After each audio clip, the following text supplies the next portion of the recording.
This is the Big Deal Podcast, brought to you and powered by New Covenant Baptist Church in Albertville, Alabama. And on this podcast, we're asking a question: what's the big deal about all things Bible, theology, and culture? I'm Justin. I'm Brad. Welcome to the Big Deal.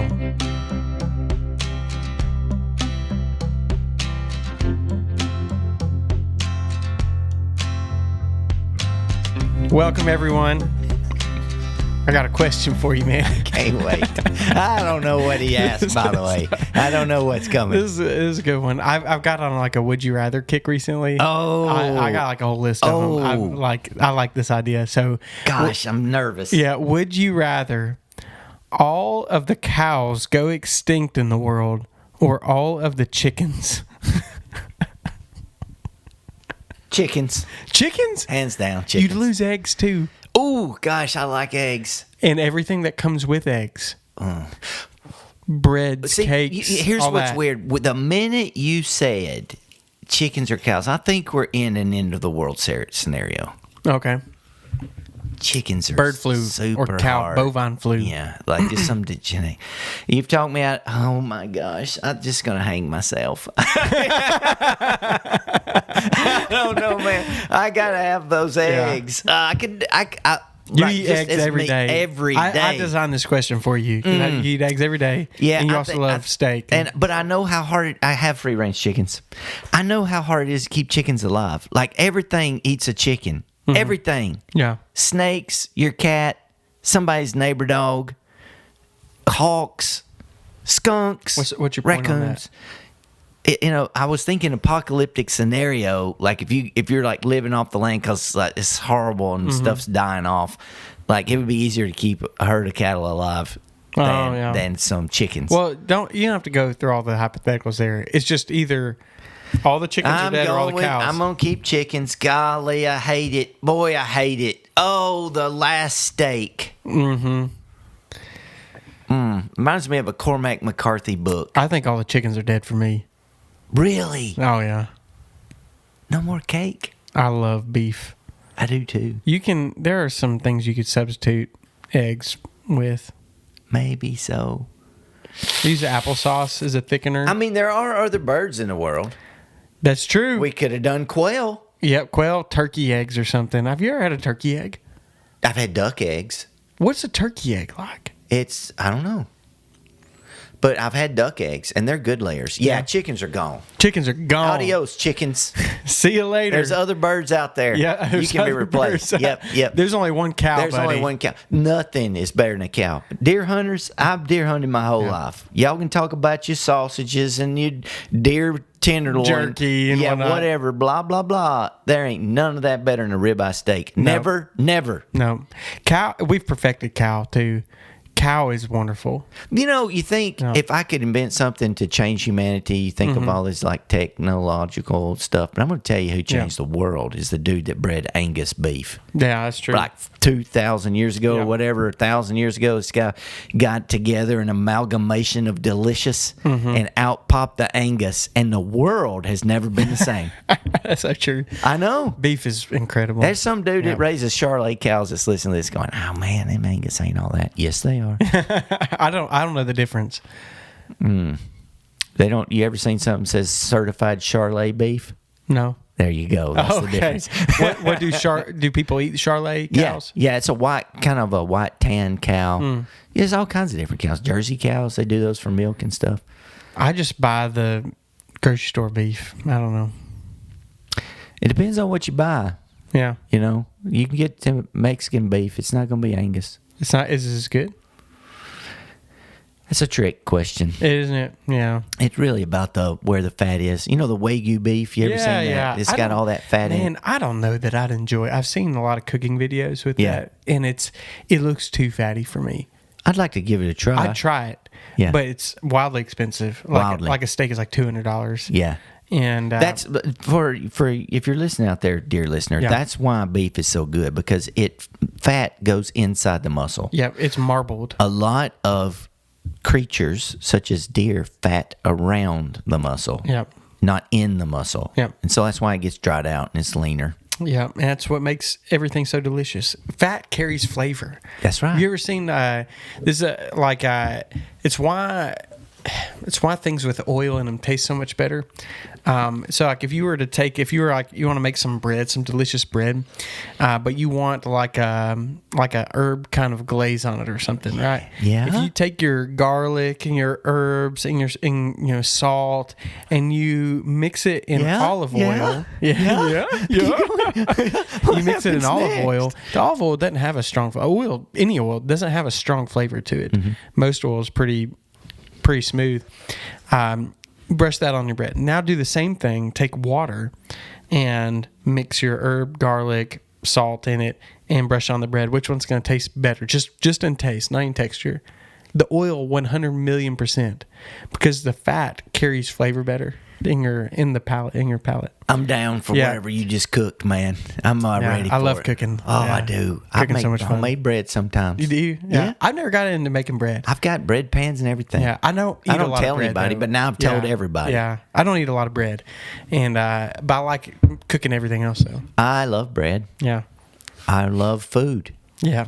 I do. Me too. It is one of God's joys that He's given us. Yeah, I talk about that. God didn't have to give us taste buds. That was just being nice.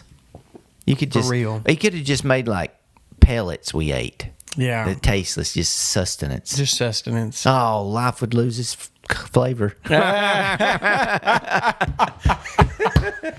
So funny. All right, so now we know all the chickens are dead for Gone. Brad and me. Yeah. Sorry, chickens. I'm going to keep ducks. Ducks. Geese. Geese are mean. Yeah, they are mean. Ooh. They are super mean. Roosters are mean. Easier to kill when it's time to eat them. Roosters. You think a rooster, and it can't hurt you. It's a little bird. Mm-hmm. The only people who've ever said that are people who've never been flogged by a rooster.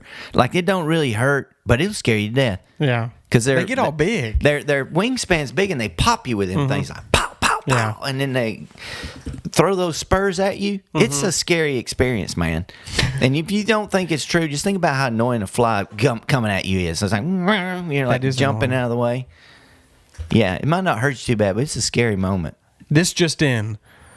Brad is terrified of chickens. That's why he kills all the chickens. Now, I'm not terrified of chickens, but I have gone to battle with many a rooster. I've warned them. Yeah. And I am 100% victorious.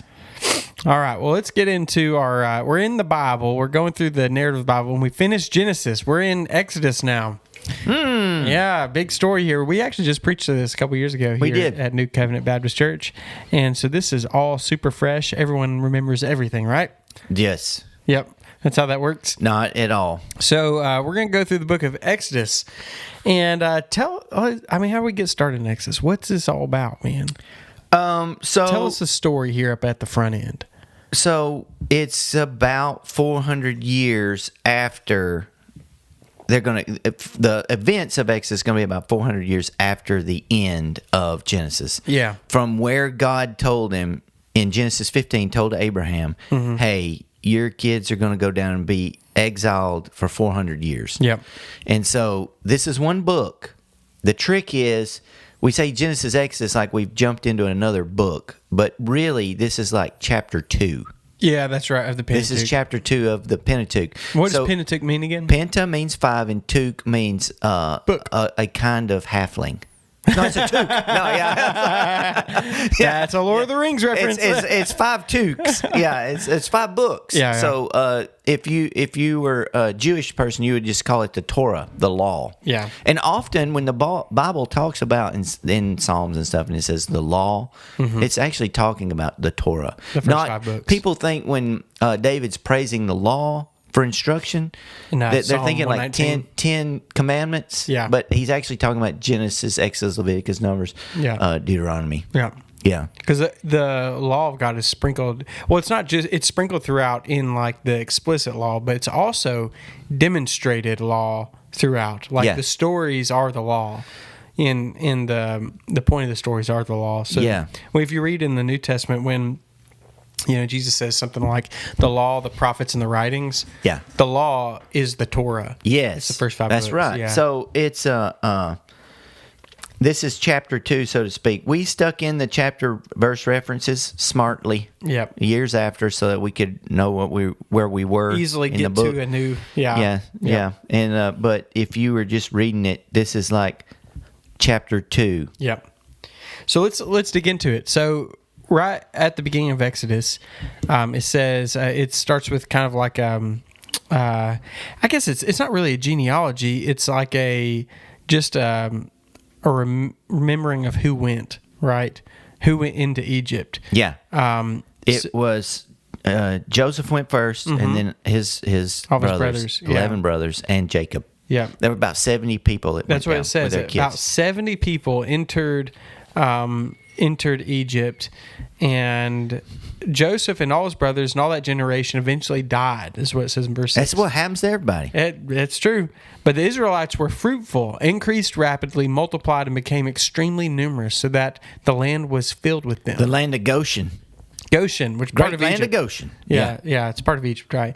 A new king who did not know about Joseph came to power in Egypt. He said to his people, "Look, the Israelite people are more numerous and powerful than we are." That's a big deal. Yeah. Come, let's deal shrewdly with them. Otherwise, shrewdly. Wisely. Ooh, that's interesting. That's a connection right there. Otherwise, that goes all the way back to Genesis 3. Yeah, the serpent. Right, the serpent. Otherwise, they will multiply further, and when war breaks out, they will join our enemies, fight against us, and leave the country. So the Egyptians assigned taskmasters over the Israelites to oppress them with forced labor. They built Pithom and Ramesses as supply cities for Pharaoh. But the more they oppressed them, the more they multiplied and spread, so that the Egyptians came to dread the Israelites. They worked the Israelites ruthlessly and made their lives bitter with difficult labor and brick and mortar and all kinds of field work. They ruthlessly imposed all this work on them. So they're slaves, you know. Mm-hmm. Then the king of Egypt said to the Hebrew midwives, the first whose name was Shiphrah, and the second whose name was Puah, "When you help the Hebrew women give birth, observe them as they deliver. If the child is a son, kill him." Ooh. Yeah. But if it's a daughter, she may live. The midwives, however, feared God and did not do as the king of Egypt had told them. They let the boys live. So the king of Egypt summoned the midwives and asked them, "Why have you done this and let the boys live?" The midwife said to Pharaoh, this is a good part. Yeah. "The Hebrew women are not like the Egyptian women, for they are vigorous and give birth before the midwife can get to them." They just popping them out. We can't get there in time. Yeah. She just said, "Y'all soft." Yeah. That's how come there's Y'all so so many more. soft, Y'all are yeah. soft. We get out there and just like, out pops a Hebrew baby, and it's a boy. We can't do nothing about it.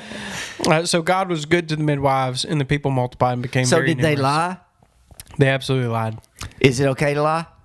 In this moment, it is. So sometimes lying is good? Yeah. All right, write that down, husbands. Next time she says, Oh, wait a second. next time she says, "Does this make me look fat?" Oh, the answer man. is no. Yeah, there is a time to lie.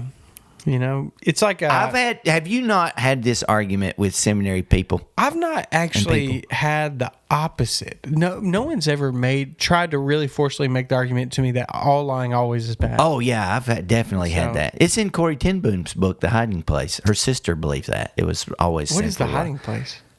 What? Corey ten Boom? Corey ten Boom hid the Jews Oh yeah. in World War II. Yeah, I yeah. remember One that. of her Yeah. sisters thought Okay. it was always sinful to lie. Really? Yeah, John Piper says stuff like that. yeah. People say sometimes. stuff like that. Her sister. We like John Piper, but that's a weird thing to Yeah, say. her sister hid some. They had a hidey place under the kitchen table, Yeah. and the Germans broke in and said, "Where are the Jews?" She said, "They're under our table." Oh man. And they looked under the table and there was nothing in there because it was a trap door. Mm-hmm. And she started laughing, and they got mad and left. Well, how about that? They were under the table. Yeah, they were under the table. Yeah. It's okay to lie. Oh, I totally would. Yeah. I In that moment. It- Now, when it's- is lying wrong? So we can maybe approach it this way. Some people might say there are hierarchies in the law. Mm-hmm. Like if you to preserve life is more important than truth telling. Yeah. To deceive someone to save life would be a good thing. Like if Joshua comes into the promised land, or Joshua's spies come in and Rahab says, well, maybe we're getting ahead of ourselves a little bit. Yeah. But she says, "Oh, they're not here. They ran off that direction." Yeah. She saved those dudes' lives. Mm-hmm. So that might be an instance where it's okay to lie or say there are no Jews hid here or whatever. You could save somebody's life, or some jealous boyfriend's trying to find his girl and he's an abuser or whatever. She's not here. Yeah. That'd be fine. When would it be bad to deceive someone, to cover up your sin, to give yourself an unfair advantage somehow? When you do it selfishly for self-promotion, to cause harm. Yeah. So there's like a greater good concept in it. Yeah.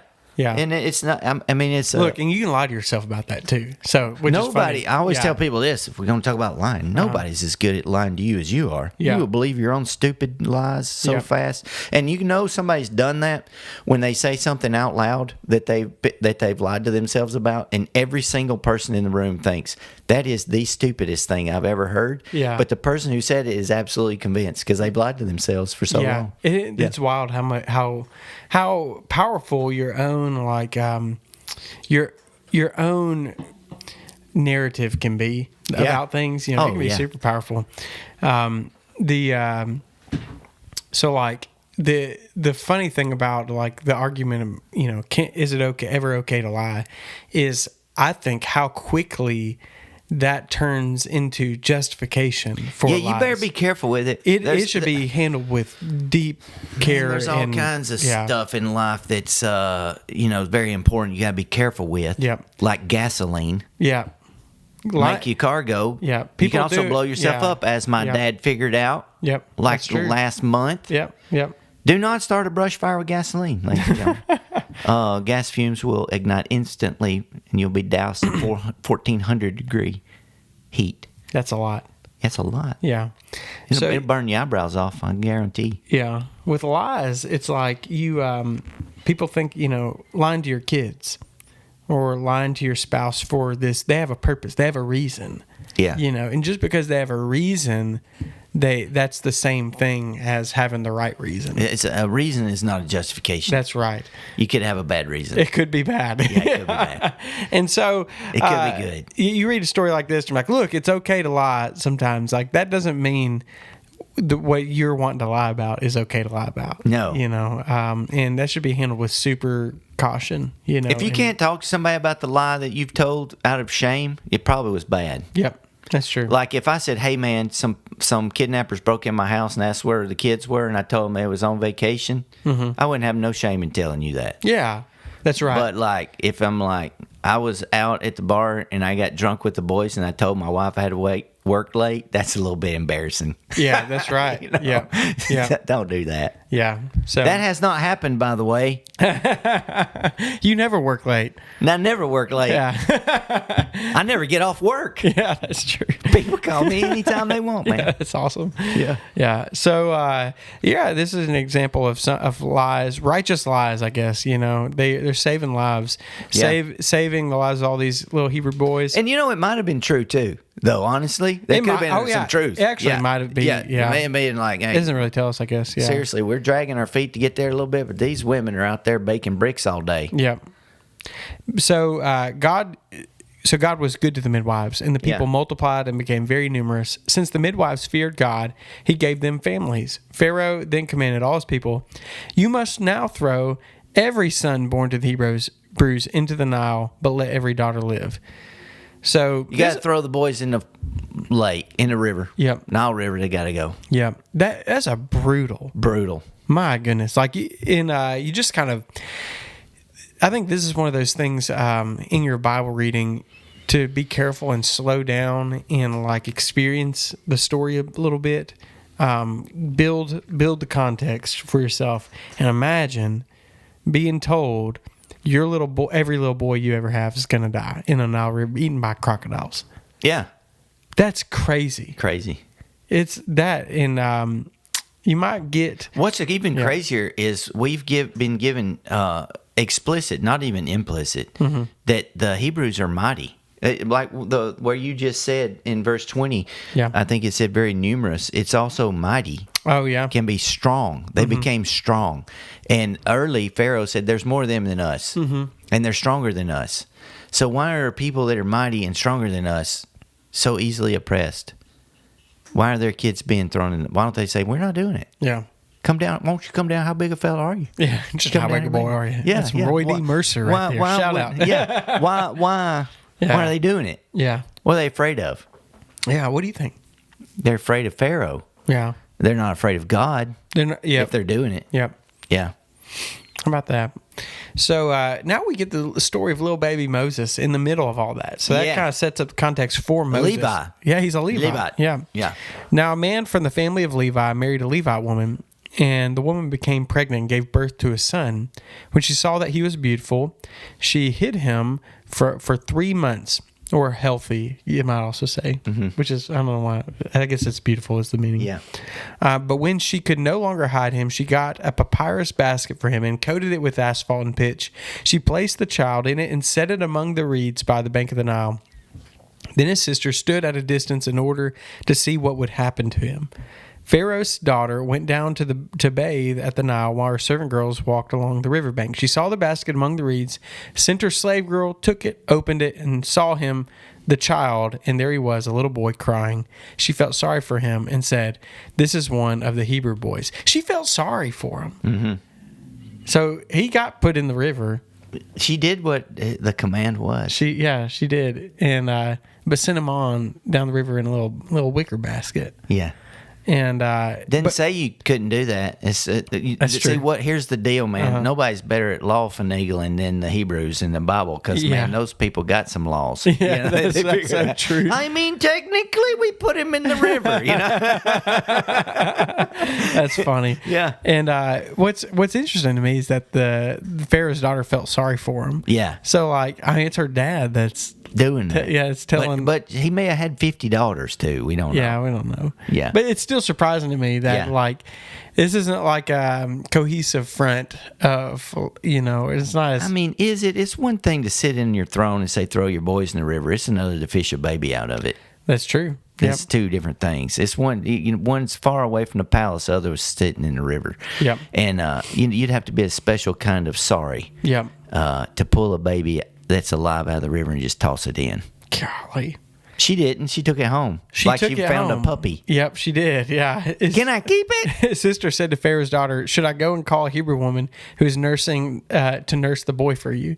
And this is a kind of a wild part of Yeah. the story with God's providence, right? Mm-hmm. Because the girl goes and finds this little boy's mama, right? It's Moses. This is Moses, and she ends up going and finding. That's her brother. Yeah, and it's her brother. Yeah, that's Yeah. right. Yeah, This is Miriam. Yep. Man, it seems you read it and you get happy, right? It's like, yay, it's worked out. But actually, this is a horror tale. This is a horror story to Yeah. me, because can you imagine? You have your son, your wife puts him in the river, he floats off, and then you've got to go play nursemaid to him and act like he's not your son. Golly, While he grows up. What a sad story, man. It's awful. It's Yeah. terrible. While everybody else is losing their kids, right? So a lot of people are going to get scared. They're going to throw their boys in the river. Yep. And you can't tell anybody. Yeah. Like, not even your best friend. Yeah. Because they're like, that's her baby. And people start talking. Mm-hmm. Man, this is horrible. It is horrible. I hate It's it. horrible. I want to go back in time and shoot Pharaoh in the face. This is, I feel like this is an aspect, sometimes in the world of like Bible reading, Bible interpretation, especially on the liberal side of things, when the Bible is kind of like under the magnifying glass of skeptics, people are looking at him like, is this for real? How do you justify this? Why would a good God do something like this? Those kinds of things. Like this story is missed about the brutality of the cultures surrounding Israel. And when God says it's time to wipe some folks out because their iniquity is so great and their sin is so horrible, and God's going to raise up this nation Israel to get rid of these nations, like stories like this are missed for the context. Man, this is horrible. We're going to kill all the little boys. And Egypt is not even the worst offender. They're not the worst. They're not the worst. Canaan is worse than Egypt. Yep. And we know this archaeologically. Yeah. They did horrible stuff in the Middle East. Yeah. Well, in the Canaan Ancient area. Near East is what they Ancient call Near it. East was horrible. Yep. the ways they invented to sacrifice their children Yeah. it's awful. Yeah. And so this is bad. Yeah. It's bad out there. It's bad. And so I was talking about this with the students the other day. It's a little bit difficult to get there, to bridge the gap of like now to the ancient world. And like, because the question is like, why would people do these things? Is it though? I know that's the explanation I was giving. I was like, Yeah. At first it's hard to bridge the gap. Why would people kill babies? Right? Why would they invent new ways to kill babies? And like, well, golly, like, how could I ever get behind that? Why would I ever want to worship the gods of the Canaanites and the Egyptians when they do these kinds of things? Yeah. I would never. That's not what I would be tempted by. Look, the gods of the Egyptians and Canaanites were just the convenient excuse to get the abortion done, pal, in the ancient world. Get rid of the baby. Get rid of the baby. It's the same reasons today. It is. It's the same reasons, but just to think, how could anybody hate? And this is like racism, sort of, ethnicism, whatever you want to call it, in that day. But you don't have to go very far back in time to see things more horrific than this. Yeah, the that's Rwandan genocide between the Hutus and the Tutsis. I lived. What the Khmer Rouge? What happened there? Going a little bit back, of course, everything goes back to Hitler, right? Killing it's hard to millions avoid it. of people. Yeah, this stuff's going on everywhere. Russia. What's happening right now in Ukraine? Yep. There, at some point, the gloves come off and the depravity comes out. Yep. And see how cheap life is. Yeah, to people. cheap. Yep. In Ukraine, they're doing it a little bit long distance with drones and stuff. Some dude sitting in a booth somewhere blowing people up. Yeah. Man, sometimes in Africa, in Rwanda, they're doing that stuff up close with machetes. Yeah. Or what happened in Israel. Yeah. Hezbollah coming across the border and killing old people and women and children and babies. Yeah. And then what's Israel doing? Yeah. They're smoking Beirut today. Yep. And it's just, it is bad. Yeah, it's bad. People don't understand how bad people are. Yeah, that's right. That's right. I know people Yeah. who know how bad people are, Yeah. who've seen this stuff right up in their face. Yeah. So I think just if you've ever been like mildly convinced by like what a good God bring hard justice to evil people like this, how could he command Israel to go in and wipe out the Canaanites, exterminate the Canaanites or something? Yeah. Like, just sit down, pal. Yeah, you don't know what he's been looking at. Read the story with some honesty and with some just read it. It's horrible. These people are awful. They're killing babies because they're inconvenient. Yeah. Right? Because they're scared of them. They're scared of them. Mm-hmm. Same reason they kill babies today. Yeah, scared of them. Yep. So what is baby going to grow up and do? Yep. So we'll move on from that. Baby Moses gets to live, but it is still a horror story.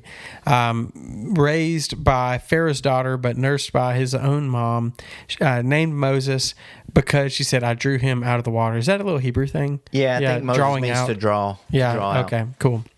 Names used to mean stuff. That's a neat image, though. Drawing out, because Moses is the one who draws them out. Yeah.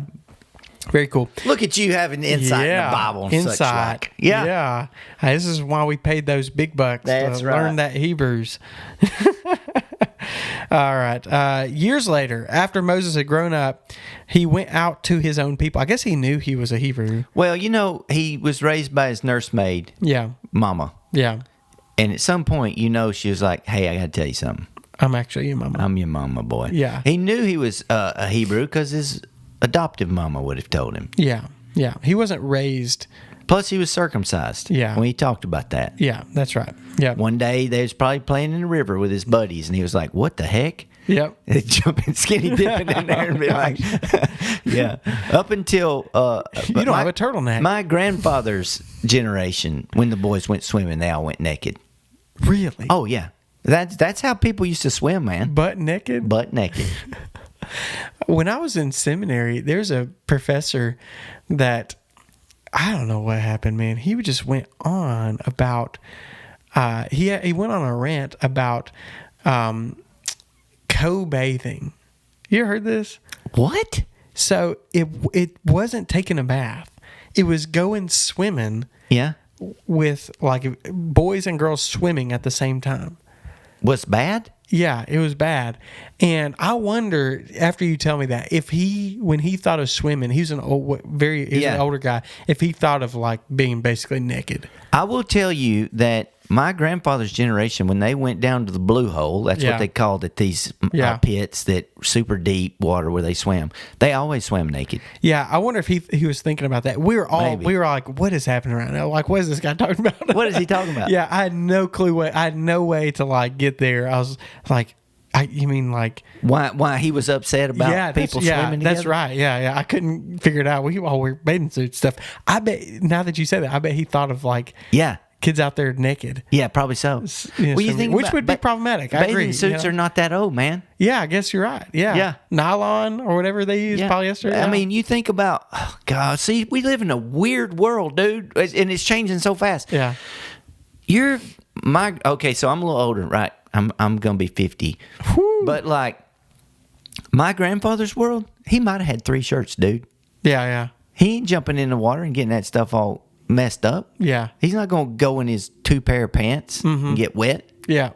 And you see all these Hey, old Brett, movies. how many shirts do you have? I don't even want to talk about it. So like, but think about this, man. You see all those old movies where dudes are sneaking down to steal girls' clothes while they're swimming? Like No. what? Do you like even read? I do. I read Like a ton. Do you read anything that's not written by Brandon Sanderson? I read a ton. Yeah, so there's like this. Why do dudes steal women's clothes while they're? Because they're swimming, and it's a joke. They can't get out. Oh no, I got you. I understand what they you can't, mean. Now. They can't get out, so they go swimming. Yeah, no, I got They sneak you. up and they steal their clothes, Yeah, and you're yeah. like, why are they in there naked? Because that's how everybody used to swim. Got you. What I are we understand. talking about this I don't for? know. This is so. Why are we talking about this? I don't know. Anyways, Moses grows up. Yeah. And he. Oh, I know why. Because he went swimming with his buddies, and they noticed. Oh that yeah. One he of was these things is not circumcised. like the other. Got you. Yeah. We're so dumb. How do we get there? So Moses goes out and he sees that his people are enslaved, and he saw an Egyptian striking a Hebrew, one of his people. Looking around and seeing no one, he strikes the Egyptian dead and hit him in the sand. He Yeah. killed this dude. He did. You think fist? I don't know. In my little head canon, he probably went over and was like, leave him alone. And he's like, I'll whoop your butt. And they Yeah. probably got after it. And Yeah. then Moses just put the beat down on him. Put the beat down on Killed him. The next day, he went out and saw 2 Hebrews fighting. He asked the one in the wrong, "Why are you attacking your neighbor? Who made you a commander and judge over us?" The man replied, "Are you planning to kill me as you killed the Egyptian?" Uh-oh. Uh-oh. They knows. Yeah. Somebody's seen it. Yeah, someone saw it. Then Moses became afraid and thought, "What I did is certainly known." When Pharaoh heard about this, he tried to kill Moses. Yeah. Uh, If 2 or more people know something, it is not a secret. it ain't no secret. And those 2 guys knew. You got to get out of town, Yeah, Moses. he did. He got out of Dodge, man. He fled from Pharaoh and went out to live in the land of Midian. And he met his wife there. He met a lady. What was her name? Zipporah. Zipporah. Well, hey. Yeah. You got to be careful. You're going to miss a narrative thing. It's Okay. very important. All right, well, he go on. meets her at a well. At a well. Yeah. Oh. And he Well. He uncovers it, right, for Yeah. her and waters all their sheeps. Oh, well, that's a lot of work, isn't it? As we've Yep. learned. As we've learned. And once again, guys, if you're trying to meet a girl, hang out by the water fountain. That's right. Because that's how you get one. So this is And- like the little, the Bible's like little bold, like this is important, you know, kind Callback. of thing. It's yeah. we're seeing the patriarchal narratives recycled a little bit Yep. to hyperlink them to show Yep. that God's working here in this Yep. this moment. Zipporah's going to actually save Moses' life later. That's right. In one of the actual, no exaggeration, weirdest narratives in the Bible. Yeah, and so her dad is a priest of Midian. Yeah, he is. What does that mean? Nobody knows. Yeah, But he seems to know about God. he does seem to know about God. Yeah, because when they go out in the Exodus, he goes with them. And these are old narratives, too. Like, his name here is Reuel. Yeah. And this is one of the places where, like, more liberal scholarship will see underlying different texts and narratives over the years, like the JEDP, Yahwist, Elohim, Yeah. Priestly, and Deuteronomic, because later he's called Jethro. Yeah. And so we don't know why. In some places he's like Reuel, and sometimes it's in the same chapter. He'll call him two different names. So he could have had two names. Maybe his first and last name like us. Yeah, Like everyone could- calls me Pollock right yeah, here, you know? yeah, except me. Yeah, you don't. You call me Justin. I do. Because You we're want me to- buddies. I know. A pollock's a fish or something, man. It is, yeah. I don't know what a Justin is. But anyway, Me neither, pal. but yeah. Justin means 1992. That's what it means. That does. There's a lot of folks in your era was named Justin. Yeah. Nobody's named Brad anymore. No. I'm unique. I'm like Brad means 1974. it doesn't even really. I didn't know many Brads even in my born class. 74? I was. Yeah. Got it right. Because you turned 50. I'm turning 50. You're a mathematical wizard. Bam! Boom, Just like that. That's how Yeah. your brain is. But yeah, he so he meets his father-in-law Reuel, aka Jethro, and this Yeah. guy's a priest, Yeah. and apparently of God. I don't know. Yeah. Because you got to remember, the Levitical priesthood has not been invented yet. That's right. And We've already seen one outlier outside of the people of God who is a priest of God. Yeah. Mephibosheth. That's a different story.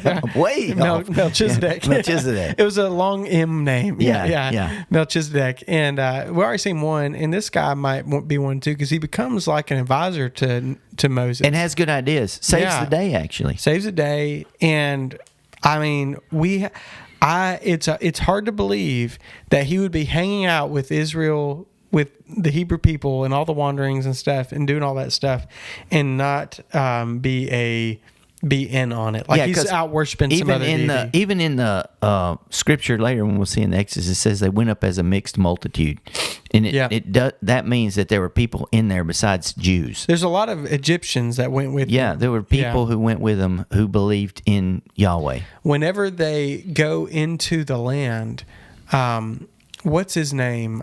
Goodness. Balaam. Caleb. Caleb is not a Hebrew. Yeah, You remember that? Yeah.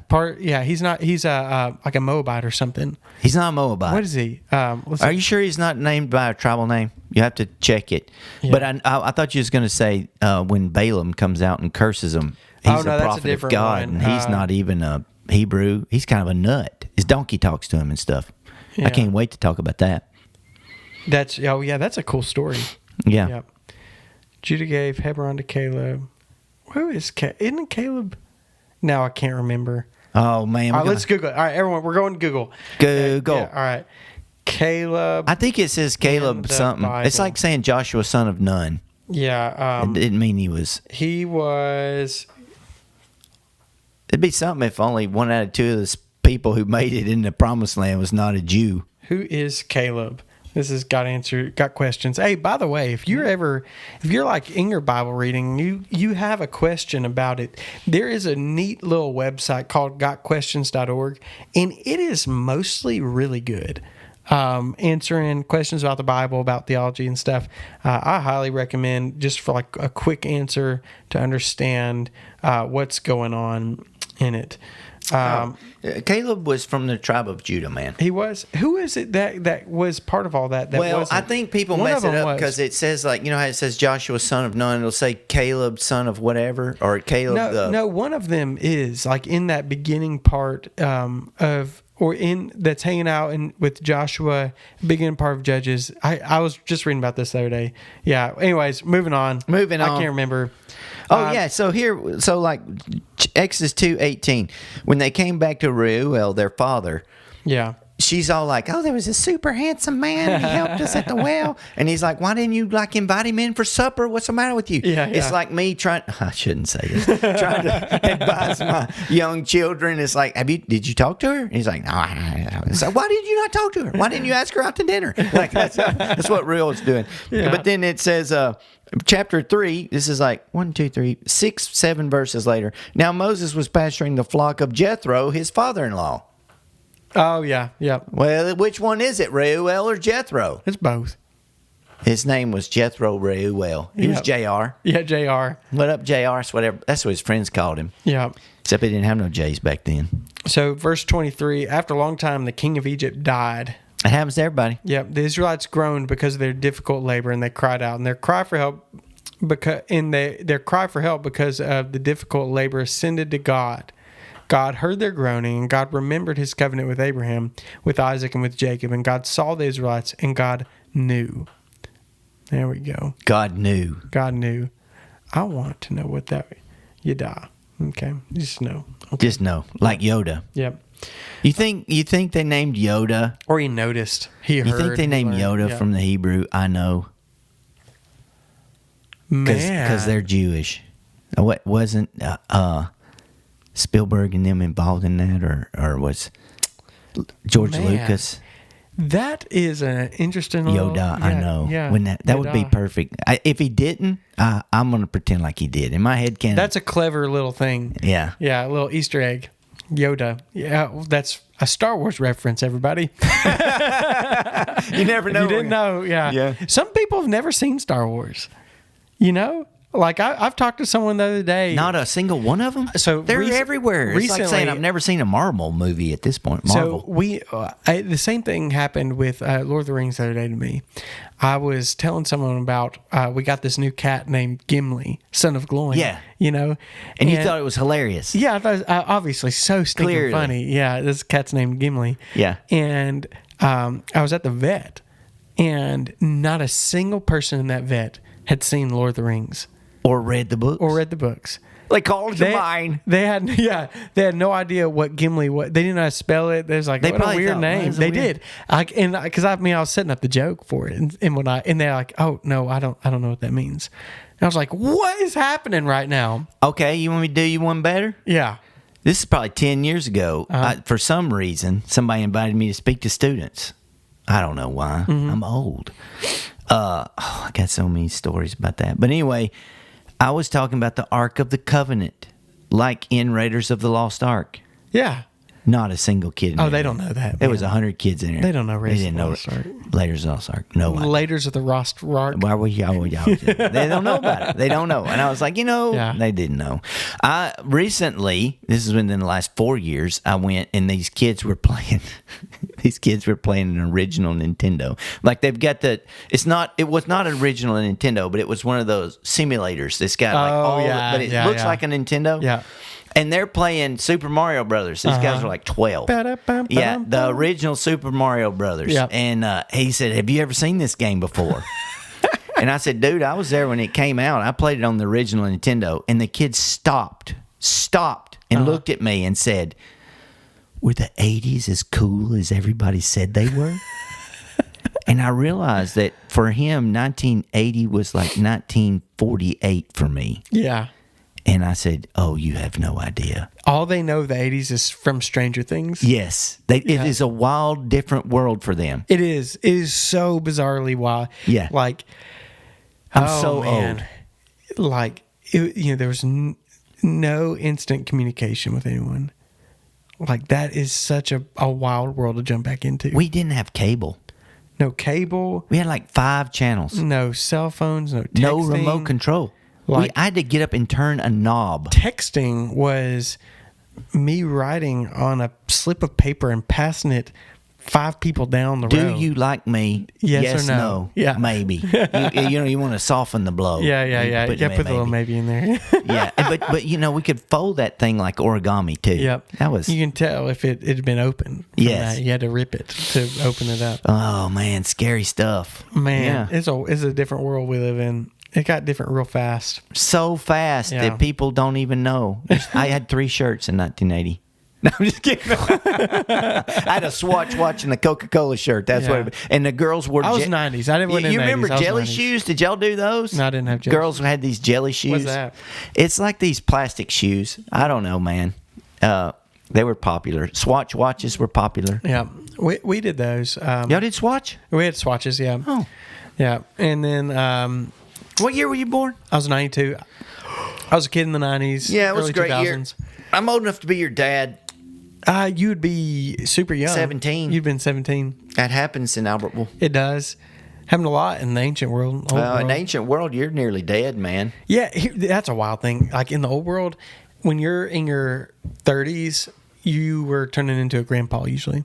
My grandfather was a grandfather at 40 Yeah. with me. When my grandfather was my age, I was 10. Yeah. I think about that often. They estimate in like it's not this isn't like a constant. Different cultures throughout the ages have like done this a little bit different. Like the Roman world, if you were wealthy during a lot of the Roman Empire, you might marry later. You might be 30s or something. The dude would marry later. Exactly, But they would yeah. marry young women. They'd be super young Yeah. women, but like being a grandpa would be. Yeah, yeah. And so you might marry in late 20s, 30s, but they would marry like basically children. A lot of Teenage times. girls. The more wealthy you were, the more Yeah. because they're cutting deals. They're Yeah. cutting family deals and stuff. Doing these alliances. and They whatnot. also did adoption way different. but They if didn't you adopt were babies. poor, Yeah. then everyone got married 16, 17 years old, maybe younger, but generally around there. And so if that's true, if like, you're an average person, 32, your children are having their first kids. Yeah. That's bizarre, man. I'm 32 right now. Yeah. That is so wild. So Yeah, I'd be I know. grandpa. Yeah, you would. I could be a grandpa by any measurement of any civilization. Yeah, you could. Yeah. Yeah. I'm sorry myself. It just happens. You're going to be a great grandpa. Maybe. Not I mean like a great grandpa, Oh. like a great, fantastic I'll be a grandpa. fantastic grandpa. He's Yeah. but guys. He's already kind of like a grandpa to our little bit, children. yeah. like I mean, he's our surrogate grandfather for Yeah, our kids. I don't even Yeah. care about the adults in the church anymore. Yeah, you I just play with the care about the kids. kids. Yeah. I just go in after them. Yeah, our kids love you. All right, so we get to chapter 3, and this is where the story really it begins to set up what is happening in the Exodus. So Moses is out there shepherding the flock, Yeah. hanging out with the sheep, doing Minding his own business. mind his own business. That's right. And the angel of the Lord appeared to him in a flame of fire within a bush. Yeah. As Moses looked, he saw that the bush was on fire, but was not consumed. He said, "What's that?" Yeah, so Moses thought, I must go over there and look at this remarkable sight. Why isn't the bush burning up? Yeah. How about that? Yeah, it's weird. Yeah, this is so the funny thing about the bush is that it's a tree. It doesn't like have to. Bush is like a bit of a. We think of like some shrubbery. You think of a shrubbery. That's Probably right. like it's more like a mesquite tree in Texas, probably. Yeah, exactly. something Yeah, like like that. that's actually probably pretty close to it. Yeah. It's a desert-like tree, Yeah. and so it's a tree on fire. On fire. Right. And I can't remember who I was listening to or reading about this, but they were tracing the imagery of the tree of life in the Old Testament and how the words are used throughout the Old Testament, and this is included in that. And the point he was making was like that this is a symbolism for what, in the same way that what ends up getting put on the tabernacle and in the temple with the menorah tree, it's a tree of flames, right? It's holding candles that's supposed to represent the tree of life, and this is similar to that. Maybe. I think also there's a sign here. Remember what they had when they get kicked out and the way was barred to the tree of life, right? Yeah. It was an angel with a flaming sword. Exactly. And so there's a guard Yeah. here. The point is that it's still being guarded. Yeah. Yeah. And the imagery you're supposed you see the flame. Yeah. We've already seen The angel. the flames and angels. We have some symbolism that is consistent. The themes are consistent here. Yeah. Same thing happened with Abraham and his experience of meeting with God in Genesis 15. There's flame involved. God is In the Exodus, they'll be there too. yeah, he will. This Pillar is of fire by night. Yeah, and so he's meeting with the angel of the Lord, which is kind of shorthand for the Lord. Yeah, because when it goes on, verse 4, when the Lord saw that he had gone over to look, God called out to him from the bush, Moses, Moses. So the angel of the Lord is nearly synonymous with God. It's synonymous. Synonym. Yeah, the last time we saw the angel of the Lord was Jacob wrestled him. Yeah. Yeah. Yeah. And he pops up again to Moses. Mm-hmm. And he wrestled him all night long. And then the angel got sick of it and just touched his hip and broke it. Yeah, that's right. He said, "Let me go." So I will not let you go. Let me go, and I let you go. let me go. No. He did. He said, I will not let you go unless you bless me. So he says, Moses, here I am, he answered. Do not come closer, he said. Remove the sandals from your feet, for the place where you are standing is holy ground. What do you think about that? It's strange. It is. See, can I go out here and get kicked out of the Baptist church and everything? Let's do it. Yeah, knock yourself out, man.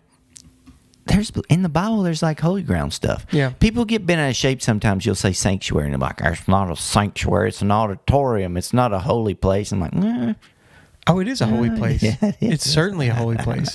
But a lot of people don't think so. But here's the difference. We last night we were with the youth. We were doing God's holiness. We were talking about His attributes, and holiness was last night. And I think the issue is that there's a misunderstanding of what holy means in English. English is like changed a bunch, and we've lost a little bit of what. You've lost that holy feeling. We've lost the biblical terminology, like the meaning. And when we think holy, you think morally perfect, pure goodness, Mystical. things like that, mystical, transcendent, Yeah. even otherness. And those are related to the idea of holiness, but that's not what the word holy means. And holy means devotion. It means something set aside for God's purposes. And so this is holy ground because this is God's place. It's set. It's devoted for God's purposes. Yeah. So why did he want his sandals on it? I don't know about that. I don't either. Yeah, but that's it must be some sort of reverence. Yeah. Involved in it. I know in jiu-jitsu, you're not supposed to go on the mat with your shoes on. They get mad about that. It must be holy ground. It must be a reverence move or something. Don't get your dirty shoes on my mat. That's what God's saying. He's fixed to take him to the mat. Yeah. But like you talking about our church or something, Yeah. that's a holy place. This is a place set aside for God's purposes, right? Yeah. You are a holy people, right? If you're in Christ. That place is set aside for the worship of the King. Yep. So we're gonna make everybody take off their shoes. No, we're not. We're not doing nothing. No, weird we're not like that. doing anything weird. We But got a concrete floor. I guess Everybody's it's a feet be reverence slapping thing. around. We don't really know. I think this is the only place in the Bible that happens. With the shoes? Yeah, with the shoes. Yeah, that I know Sandals. of. Yeah, I don't know of another strange. one. I know that there are rules like how you're supposed to be dressed when you go into the holy place, though. Like, Yeah, that's right. don't Yeah, go yeah. up on the altar because I don't want to see. He don't want to see you naked. So Yeah. don't. Yeah. Yeah. So bizarrely, he has to take his feet off. I don't know Not why. his feet, his shoes. Can't do that, pal. Yeah, That's keep not the good. feet on. Keep your feet on. Yeah. And so he continued, I am the God of your father, the God of Abraham, the God of Isaac, the God of Jacob. Moses hid his face because he was afraid to look at God, as he ought to be, probably. And the Lord said, I have observed the misery of my people in Egypt and have heard them crying out because of their oppressors. I know about their sufferings, and I've come down to rescue them from the power of the Egyptians and to bring them from that land to a good and spacious land, a land flowing with milk and honey, the territory of the Canaanites, Hittites, Amorites, Perizzites, Hivites, and the Jebusites. So, because the Israelites' cry for help has come to me, I've also seen the way the Egyptians are oppressing them. Therefore, go. I am sending you to Pharaoh so that you may lead my people, the Israelites, out of Egypt. Yeah. Let's do it. Oh, man, he must have been stoked. Yeah. One thing, he says, I am the God of Abraham, Isaac, and Jacob. He didn't say I was. I am. I am. Because God is not the God of the dead, but of the living. Yeah. So they're still there. Yeah. And that's Yeah. right. And the theme of the land is put Yep. right back in your face. Right back here. in your face. This Yep. is the whole point of Genesis, or one of the whole points of Genesis is the theme of God's land, God's place, his special place set aside for his purposes, where he will dwell with his people, be a conduit of blessing in the world. And they're going to go back there. And they're going to have milk and honey. Yeah. Milk. I guess that's good stuff. That's good stuff. Yeah. Right? Yeah. Yeah, that's a good thing. Yeah. Yeah. All right. So, and there are people living there, and it's going to be yours. I mean, honey Okay. was the sweets of the day. They didn't have like sugar cane up there and stuff, I guess. yeah. Speaking of which, did you know that before sugar, before sugar's like something that they discovered in the Americas, whenever they came Sugar across, cane, sugar cane. When before the Americas, discovery of the Americas in 1400s, 1500s, they sweetened in like Europe and the Mediterranean, they sweetened their food with parsnips. Did you know that? Parsnips. That's not a sweet little root vegetable. Also, honeybees are not native to Europe. What? Yeah. That's Not American Western too? Europe. No. There were no honeybees in America. Where were They came from the Middle East. Oh, okay. Yeah. The Balkans. How were Caucasus. all these plants? They by the 14, 1500s, they had bees over there. But they're important. Well, how were all the other plants pollinating and stuff? What were pollinating them? Butterflies. Oh, okay. Butterflies and bugs. other There's all insects, kinds of bumblebee bees and stuff out there, but mostly it was butterflies and stuff. How about that? Yeah, honeybees are not native to North America. Honey is delicious. In Mediterranean desserts with honey called baklava is delicious. Yeah, not to be confused with the balaclava. That's a different thing. Yeah. So it's going to be Moses. Moses is going to go down there and free the Israelites from their slavery. He's super stoked about it. Like, that's sarcasm. Yeah. What does he say? Everybody always thinks like, man, God, if he gives me a call, I'm going to do it. Well, every single prophet in the Bible that I can think of that gets called is like, I'd rather not. Please no. No. Please no. That's because it's only young people that think that. Only young people want to be prophets. Old people who've actually had to do ministry are like, oh gosh. Yeah.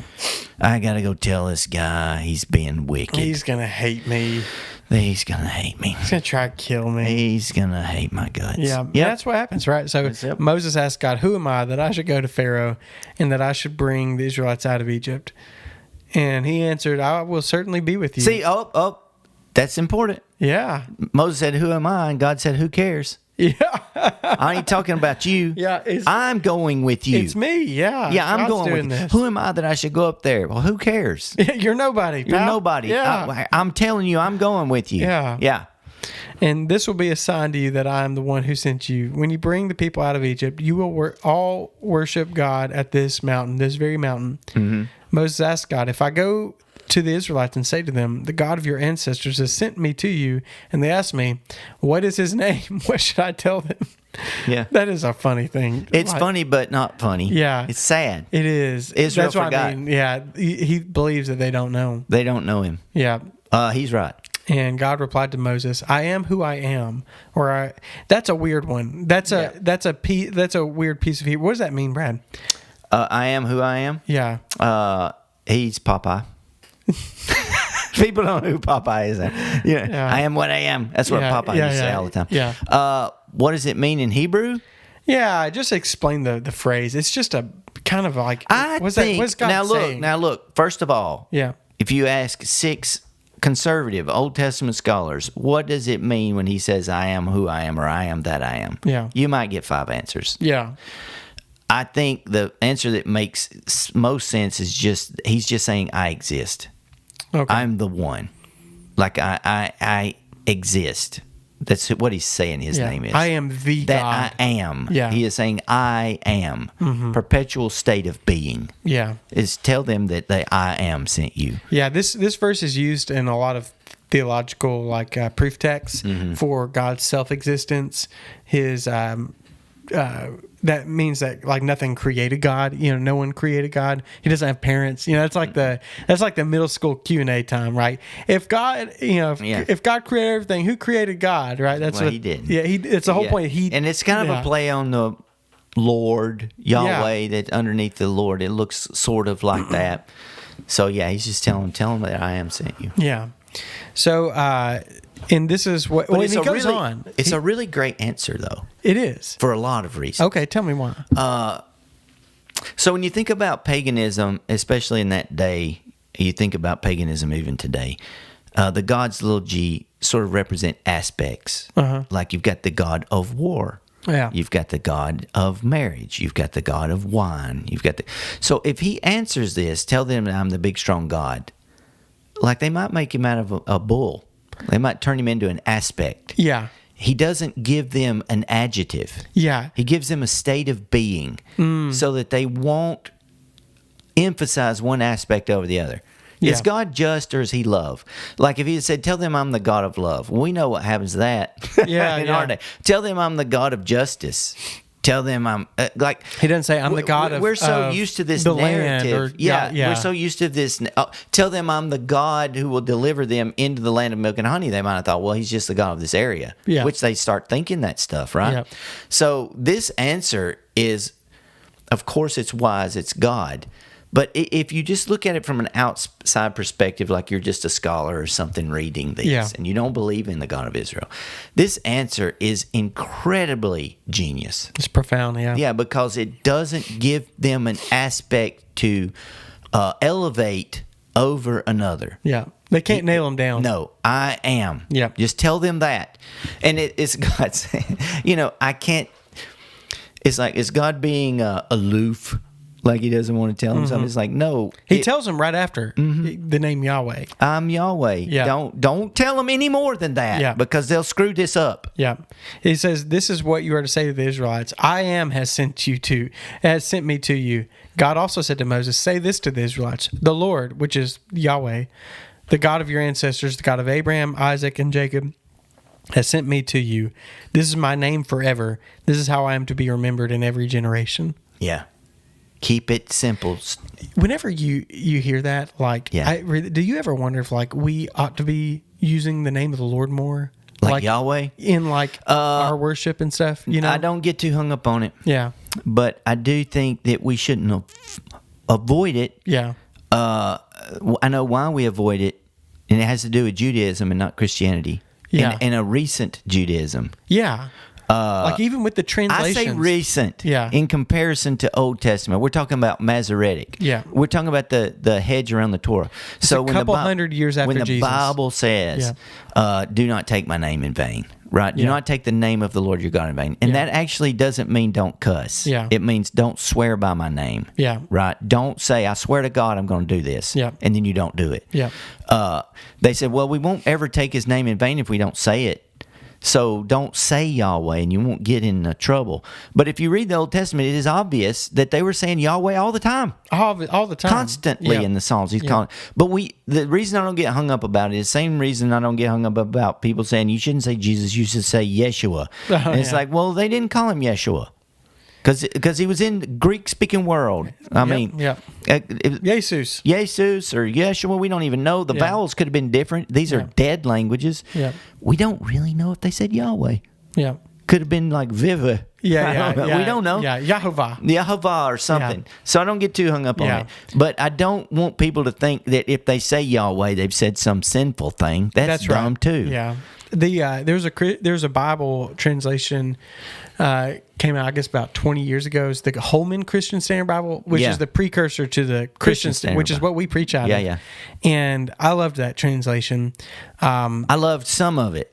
I didn't come across anything I didn't like in it. I can show you some of the first editions. They did some good, weird stuff. One of the things I really loved about it was that they did not do the Lord thing. No, they said Yahweh. They said Yahweh. well, throughout they the whole did that thing. in King James too. Oh, really? Yeah. Oh, okay. Except they said Jehovah. Jehovah, yeah, which And is the reason they said Jehovah is because they didn't do Hebrew worth the flip. Yeah. Because in the Masoretic text, this is funny.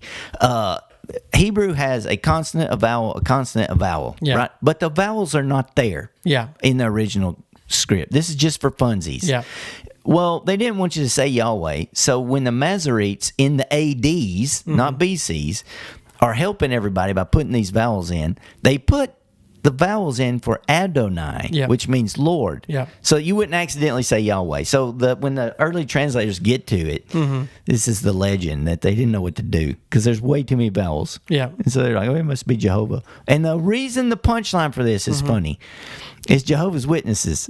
They think that his name's Jehovah. Yeah. And it goes back to just like a transliteration error. Well, Jehovah is German.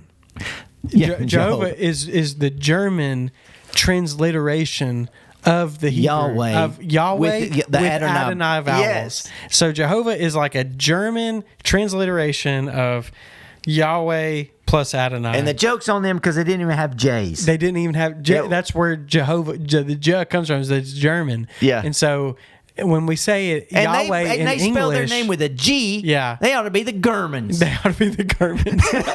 Yeah. So when we do Yahweh, Yahweh is an English transliteration of Yahweh.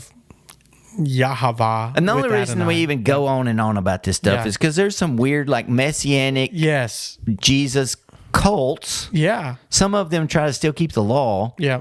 Who say you shouldn't say Yahweh, it's a sin, or some dumb Or they, stuff. you have the Jehovah Witnesses that say Jehovah is God's name. Yes. That's it's not. It's not. That's German. And Jesus' name is not, I mean, maybe his mama called him Yeshua. Yeah, But yeah. she was probably speaking Aramaic and not even Hebrew. Yeah.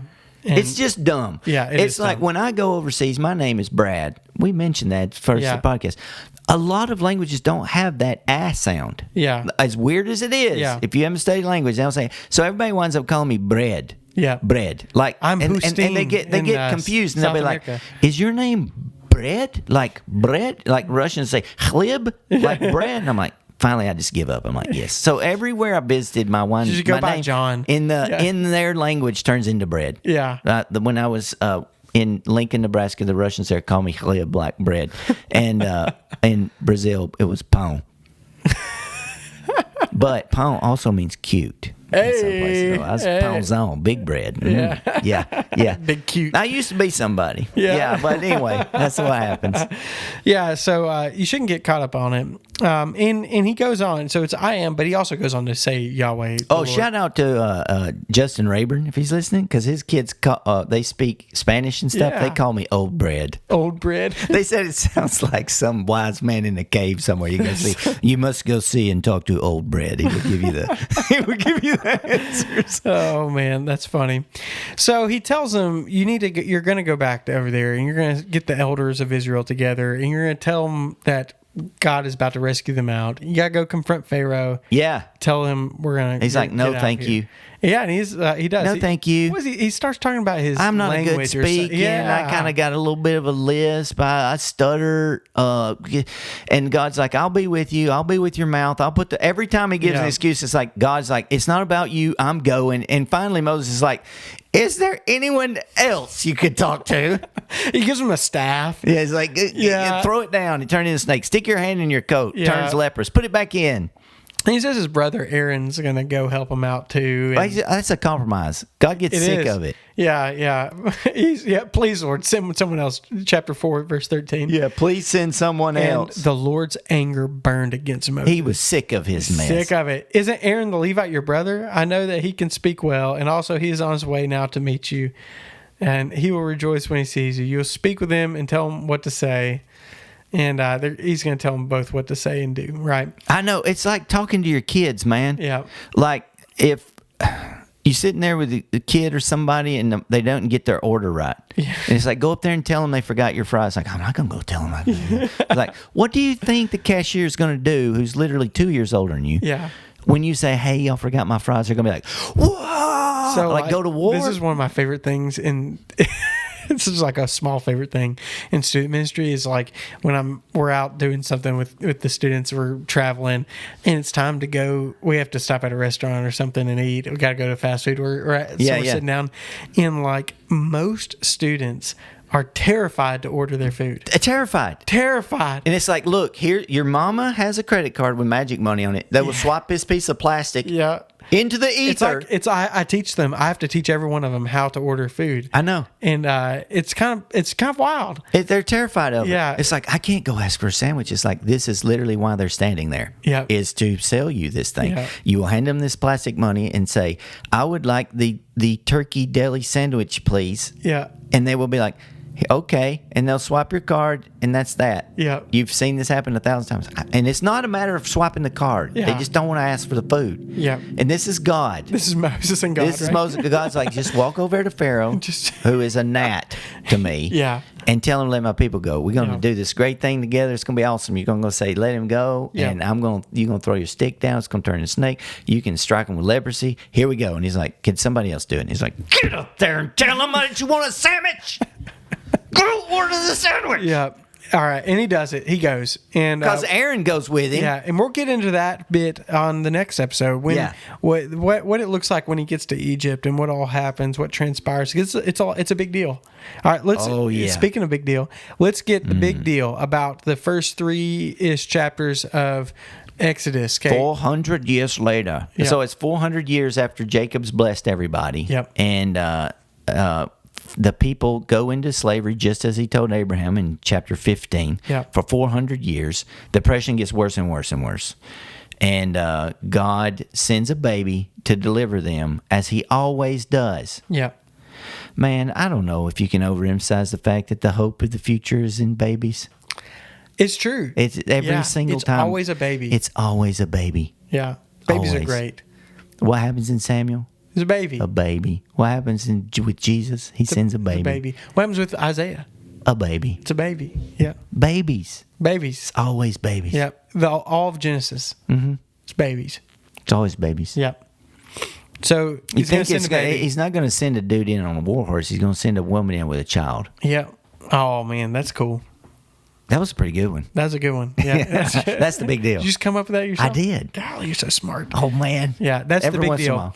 And so Moses, this is a story that's developing here that Israel never forgets. They never get over it. Never. Man, they're still celebrating this today. Yep. And so, As I think they should. Even if they believe in Jesus, they could do that. yeah, Yeah. we do. We talk about it. It's a We big talk deal. about it, but like if I was Jewish and came to Jesus, I would still celebrate Passover. that's right. I wouldn't say it saved me. I would talk about how it prefigures Jesus. Yeah. But my family would do Passover just like they did. Yeah. So we'll talk about that next week on the Big Deal Podcast. Thank you all so much for listening. Yeah.